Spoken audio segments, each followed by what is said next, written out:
Fala galera, ligado aqui no canal do VSR, chegando para mais um vídeo. Tema do vídeo agora, o sorteio do mata-mata da Libertadores. O caminho para a glória eterna está definido e temos um lado da chave mais poderoso, mais forte do que o outro. Vamos falar sobre isso antes. Like, se inscreve no canal, tudo isso aqui embaixo também, primeiro comentário fixado do vídeo. Tem o link para você falar com a galera do Turista FC. Turista FC é a empresa de turismo esportivo de maior credibilidade no Brasil. Terminou de levar agora dezenas de clientes para a final da Champions e tudo funcionou, todo mundo viu o jogo, todo mundo conseguiu entrar. Então é a empresa de turismo esportivo que mais satisfaz os seus clientes e ela vai te levar para acompanhar o Mundial de Clubes da FIFA agora no meio deste mês lá nos Estados Unidos. Ainda dá tempo de você comprar o seu pacote, de você acompanhar Flamengo, Botafogo, Palmeiras, Fluminense, ou acompanhar outro time. Se você é muito fã do Real Madrid e quer acompanhar o Real Madrid, tudo isso ainda é possível com a galera do Turista FC. Só vi no primeiro comentário fixado desse vídeo aqui, lá tem um link, esse link te leva para falar com os especialistas do Turista FC no WhatsApp e eles vão conseguir arrumar um pacote para você acompanhar o Mundial de Clubes da FIFA lá nos Estados Unidos. Ainda estou aqui na Europa, saí de Munique, onde trabalhei lá no final da Champions, vim para Roma, onde tirarei alguns dias de férias junto com a minha esposa. Sempre aquela moral, né? Mas não vou deixar o canal do VSR desabastecido. Estarei aqui para falar de vários assuntos e hoje começo falando do sorteio da Libertadores da América, o mata-mata da Libertadores da América, que a gente já tem, inclusive, ao contrário do que faz a UEFA na Champions League, na Libertadores a gente já tem todo o emparceiramento definido até a grande final. E aí, como eu coloquei aqui na thumb desse vídeo, nós tivemos um chaveamento da morte. Por quê? Porque um lado ficou mais forte do que do outro. Vou deixar essa imagem aqui feita pela galera do Flash Score com o chaveamento, com o emparceiramento da Libertadores. Quer baixar o app do Flash Score para ter estatística de tudo que é tipo do futebol? Você baixa o Flash Score de graça, clicando no link que está na descrição do vídeo e que está também no primeiro comentário fixado. Para você baixar e usar o Flash Score, você não paga nada. Nada. Você não paga nem para baixar, nem para usar. É o aplicativo que eu uso aqui no meu trabalho. Então vou deixar aqui no Flash Score durante todo o vídeo aqui, e eu queria falar para vocês olharem o lado esquerdo da chave. O lado esquerdo da chave que tem São Paulo e Atlético Nacional, LDU contra Botafogo, River Plate contra Libertad e Palmeiras contra o Universitário, time peruano. Para mim, esse lado esquerdo tá mais difícil do que, tá mais forte, mais exigente do que o lado direito da chave. Quem chegar na final do lado esquerdo, saindo do lado esquerdo, porque um desses 8 estará na decisão da Libertadores, que vai ser em Lima, no Peru. Um desses 4, um desses 8 estará lá. Quem sair de lá, na minha análise hoje, eu acho que ele terá mais trabalho. É só você ver algumas questões. Por exemplo, as 2 melhores campanhas da fase de classificação, que não garante nada. A Libertadores quer dizer, não é garante o mando de campo, né? O Palmeiras, por exemplo, vai decidir todas em casa até a grande final. Mas não é garantia de sucesso ter ido bem na fase de classificação, na fase de grupos, porque a Libertadores é muito diferente, né? Você vira uma chave ali no mata-mata, mas os 2 melhores da fase de classificação, Palmeiras com 18 de 18 pontos e São Paulo com 14 de 18 pontos, caíram no lado esquerdo. Você tem no lado esquerdo também o River, que ainda precisa achar uma consistência, mas tem muita qualidade, tem muito jogador bom. Você tem o Botafogo, que depois de um começo de ano complicado, demorou a achar treinador, demorou dos jogadores entrarem em ritmo competitivo, mas agora está se ajustando, está se enquadrando, então, e é um bom time.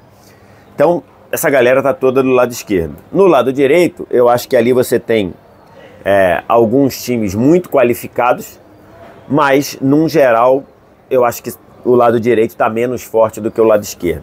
Vou começar dando uma pincelada aqui, mas antes eu queria pontuar algumas questões, que Esse duelo de oitavas de final, ele vai ser a ida 12, 13, 14 de agosto, a volta 19, 20, 21 de agosto.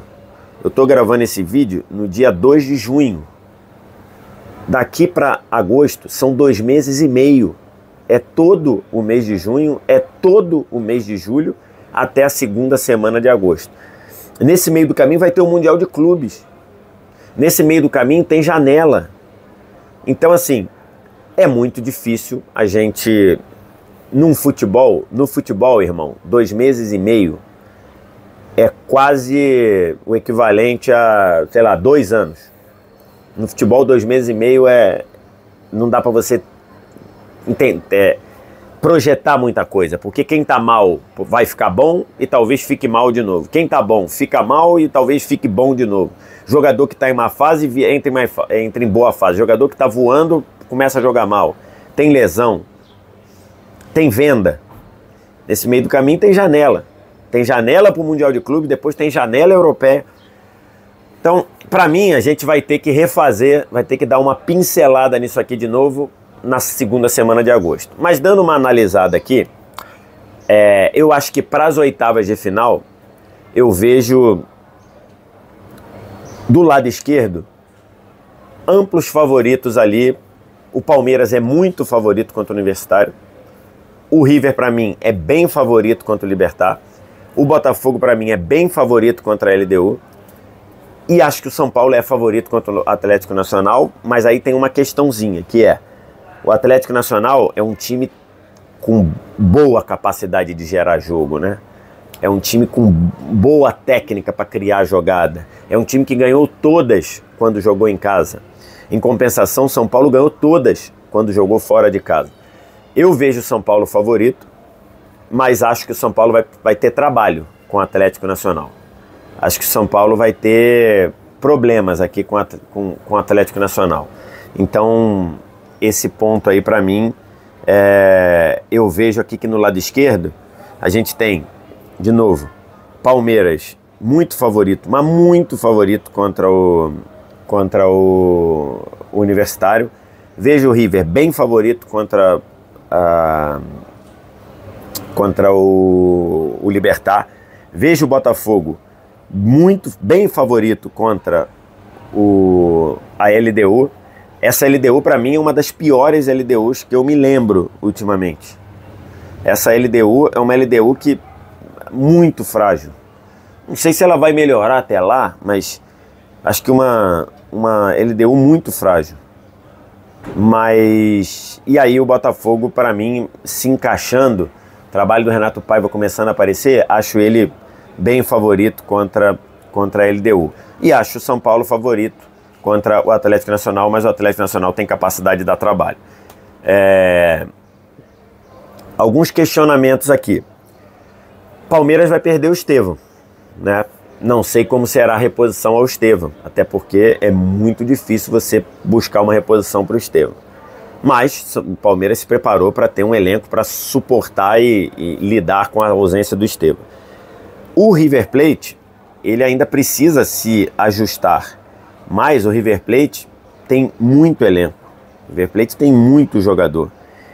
Pode perder um jogador, talvez o seu grande destaque no momento, que é o Franco Mastantuono.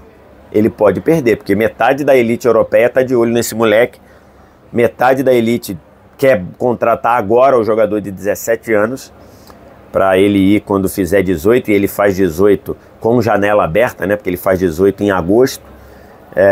Talvez o River possa até jogar no dia do aniversário dele. Ele faz aniversário dia 14/8. Deixa eu ver aqui se já tá, o calendário já está definido. Não, ainda não. Não, o River não joga no dia 12, mas ele poderia jogar lá. Então, assim, o River pode perder o Mastantuono. Seria um baque. O Botafogo pode perder muito jogador, né?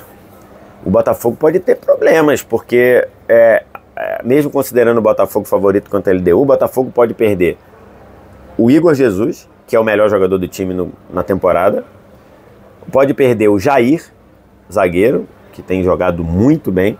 E pode perder, pode perder até o John, tem interesse aí. Então acho que aí seriam baques muito grandes. Por mais que eu imagine que o John Textor vá repor jogador, como é que você repõe o Igor Jesus assim, de uma hora para outra? Então tem que ver. E acho que o São Paulo pode melhorar, tá? Porque o São Paulo vai recuperar jogador, né? São Paulo, imagino que em 2 meses e meio recupere o Lucas, recupere o Oscar de verdade, recupere o Arboleda. Caleri não, porque a lesão é mais grave. Então acho que o São Paulo pode melhorar nessas questões aqui.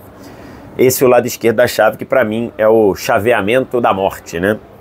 É o chaveamento da confusão, já diria o nosso grande Lucha. Um abraço pro Lucha. Sempre fui fã do Lucha, treinador. Vamos pro lado direito da chave? Lado direito da chave, Fortaleza e Vélez Sarsfield. Fortaleza vive uma fase terrível. O time do Vélez, para mim, teria muito mais dificuldade na Libertadores. Acabou conseguindo superar aí um grupo bem complicado, que se mostrou complicado, uma batalha boa com o Peñarol pelo primeiro lugar. Mas o Vélez no Campeonato Argentino, por exemplo, ele fez a 3ª pior campanha no Campeonato Argentino.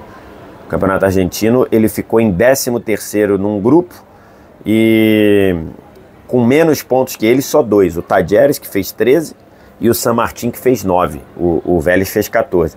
Péssimo Campeonato Argentino, mas na Libertadores ele jogou bem. O Fortaleza está muito mal, né? Daqui a 2 meses o Fortaleza pode melhorar, pode, mas vai precisar melhorar bastante. Um time que está se defendendo muito mal, um time que está com muita dificuldade para tentar controlar jogo, e ao não controlar jogo, qualquer um que passa para atacar o Fortaleza consegue. Vem de tomar 5 do Flamengo no Maracanã, tinha tomado 3 do Vasco em São Januário. Então assim, muito mal o Fortaleza.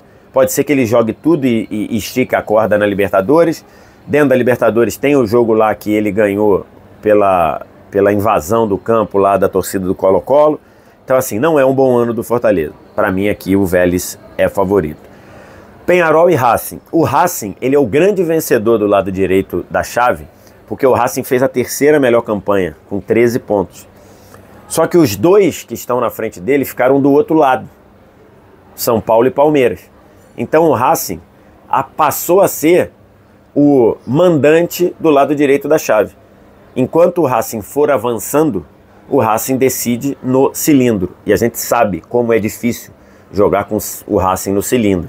Aliás, vários times brasileiros têm se complicado feio aí desde o ano passado com o Racing. O time do Racing é muito bem treinado pelo Gustavo Costas. É um time que, em alguns momentos dessa fase de grupos, pareceu só jogar quando precisou, e mesmo assim conseguiu partidas muito boas. Liderou seu grupo com tranquilidade, ganhou as 2 do Fortaleza, goleou o Colo-Colo. Então assim, muito bem o Racing. Joga bola.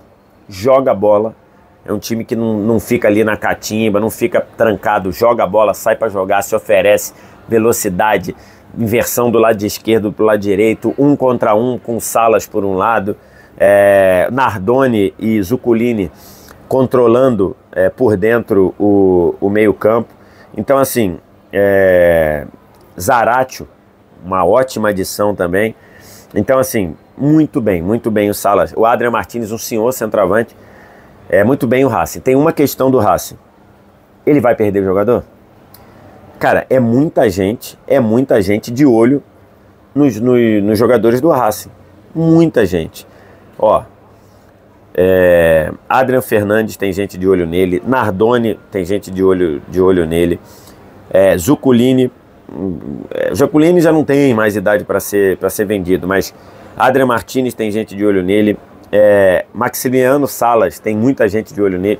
Então assim, jogadores muito bons, e a gente sabe que os times argentinos muitas vezes são vítimas, né? São reféns do seu sucesso. E na janela do meio do ano não sei o que vai acontecer. Os times argentinos geralmente precisam vender jogador para fechar a conta. Então não sei se o Racing segurar todo mundo, para mim ele é favorito para bater semifinal nesse lado aqui. Acho mais time que o Peñarol, acho mais time que Fortaleza e que Vélez Sarsfield. Parte de baixo, Estudiantes. Tem uma questão aí de troca de treinador, Também possibilidade de venda de jogadores. Estudiantes pode perder jogador também na janela. Então isso daí atrapalharia demais se ele perder alguns jogadores aí importantes. Mas olhando o que fizeram Estudiantes e Cerro, para mim o Estudiantes é bem favorito. Bem favorito. O time do Cerro, naquele grupo lá do Palmeiras, né? Que o Palmeiras sobrou, ganhou os 18 pontos. Mas ali, todo mundo que estava ali naquele grupo, cara, para mim, acho que não vi ninguém jogar bola. Ninguém passar assim, que você visse e falasse, pô, cara, tá jogando. Nem o Bolívar. Pô, o Cerro terminou tomando 4 do Bolívar, tudo bem que foi na altitude. O Sporting Cristal não jogou e o Cerro também não jogou bem, para mim. Muito frágil, um time pouquíssima técnica. Então, acho que o Estudiantes é favorito, mas tem que ver a troca de treinador e tem que ver se vai perder jogador na janela. E por fim, Inter e Flamengo, que acho que é um confronto de difícil análise. Por quê? Porque qual o Flamengo que a gente vai analisar aqui? Qual? É o Flamengo líder do Campeonato Brasileiro com melhor ataque e melhor defesa? É o Flamengo que ganha do Palmeiras, dentro da casa do Palmeiras, jogando bem, com capacidade, com solidez? Ou é o Flamengo que faz uma partida vergonhosa? Eu vou repetir, a partida do Flamengo contra o Tátira, eu já estava aqui na Europa, uma das piores decisões da minha vida. Eu dormi meia-noite, acordei 2h30 para ver o jogo, porque aqui na Europa o jogo que é 9h30, aqui é 2h30 da manhã. Eu acordei para ver o jogo, uma partida vexatória do Flamengo contra o Tátira. O saldo do Flamengo contra o Tátira na Libertadores foram 2 jogos, 2 vitórias por 1-0, 2 vitórias em jogada de bola aérea, e eu não tenho nada contra jogar de bola aérea, só estou falando 2 jogadas porque faltou repertório para o Flamengo jogar por baixo, aproximar. Ele acabou fazendo 2 gols o segundo, o gol da vitória do Maracanã, até muito bonito ali, o levantamento do Luiz Araújo para a batida do Léo Pereira, mas um gol de levantamento na hora, porque embaixo não estava funcionando, e nos 2 jogos ele escapou de tomar um empate do Tátira nos acréscimos. No jogo lá da Venezuela, o Flamengo tomou uma bola na trave do Tátira aos 48 do segundo tempo, e no jogo do Maracanã o Rossi fez um milagre aos 49 do segundo tempo. Eu até acho que aquele lance o cara estava impedido, tá? Eu acho que aquele gol, se entra, o VAR tiraria, porque ele estava à frente, o jogador que está na pequena área, ele dá um toque e o jogador tá, me parece, um tornozelo na frente. Mas, enfim, o Flamengo se salvaria, ou o Flamengo correu o risco de um impedimento de detalhe ali, de quase empatar com o Tátira em casa e ser eliminado na fase de grupos. Então, qual é o Flamengo que a gente vai avaliar? Se for o Flamengo da fase de grupos, o Inter é favorito. Por quê? Porque o Inter saiu de um grupo difícil. Oscilou demais também, tá? Como está oscilando agora no Campeonato Brasileiro. Vem de tomar 2 do Fluminense dentro do Beira-Rio, com o Fluminense jogando melhor. Então, assim, não tá bem o Inter nesse momento. Mas na Libertadores, o time fez alguns bons jogos, oscilou também. O Inter nesse momento é o 14º com 11 pontos. O primeiro dentro da zona é o Fortaleza, com 10 pontos. Então o Inter não está bem no Brasileiro. Mas na Libertadores o Inter fez alguns bons jogos, outros ele oscilou bastante. Então se o Inter enfrentar o Flamengo da Libertadores, o Inter é favorito. Se o Inter enfrentar o Flamengo do Brasileiro, o Flamengo é favorito. Como daqui até agosto, eu acho que o Flamengo vai encarar o mata-mata da Libertadores com uma outra pegada. Não estou querendo dizer aqui que o Flamengo se lixou para a primeira fase, mas acho que num grupo que você olhava e falava, pô, o Flamengo vai classificar sobrando. Talvez jogador aqui e ali tenha entrado num ritmozinho, numa intensidade um pouco menor, num momento que tinha muito jogo encavalado, jogo de brasileiro, reta final de estadual, começa a Libertadores, jogo de brasileiro, teve jogo de Copa do Brasil, embora o Flamengo tenha poupado nos 2 jogos na Copa do Brasil contra o Botafogo da Paraíba. Então acho que lá no mata-mata eu acho que o Flamengo vai ser um pouco diferente. Então pensando nisso, eu acho que o Flamengo vai ser favorito. E tem outros fatores. Primeiro, o Inter deve vender o Vitão. um dos seus destaques do time para o futebol espanhol. Como é que vai ser a reposição do Vitão? Vai ter reposição?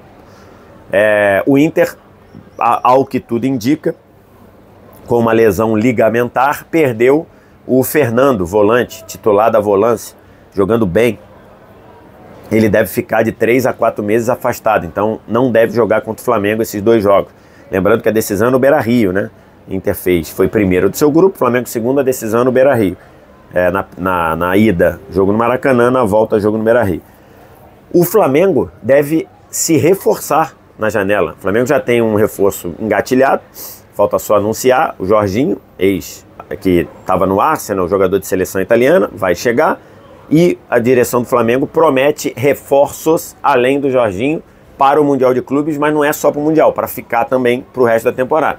Então deve ser um Flamengo ainda mais forte, um Flamengo assustado pela pobreza que ele fez na primeira fase da Libertadores. Então acho que o Flamengo não vai encarar o mata-mata da Libertadores do jeito que encarou a fase de grupos. Aí eu acho que o Flamengo é favorito, mas bem equilibrado.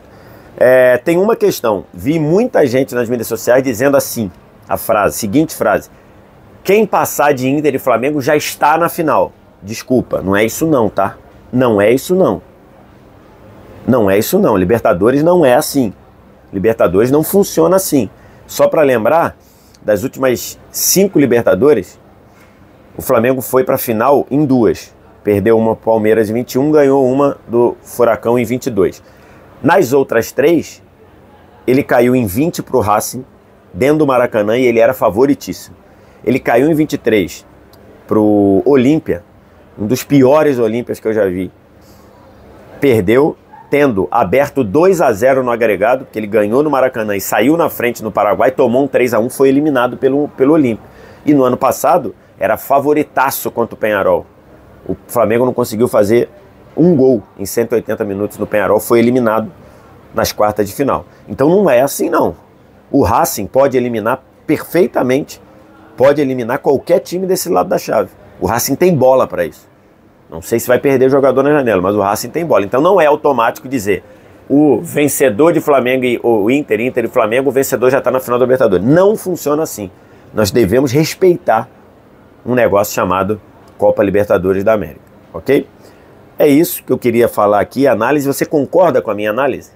Tem um lado mais forte da chave? Concorda com quem eu vejo como favorito? Quem passa? Flamengo ou Inter? Inter ou Flamengo? Tudo isso você diz aqui embaixo nos comentários.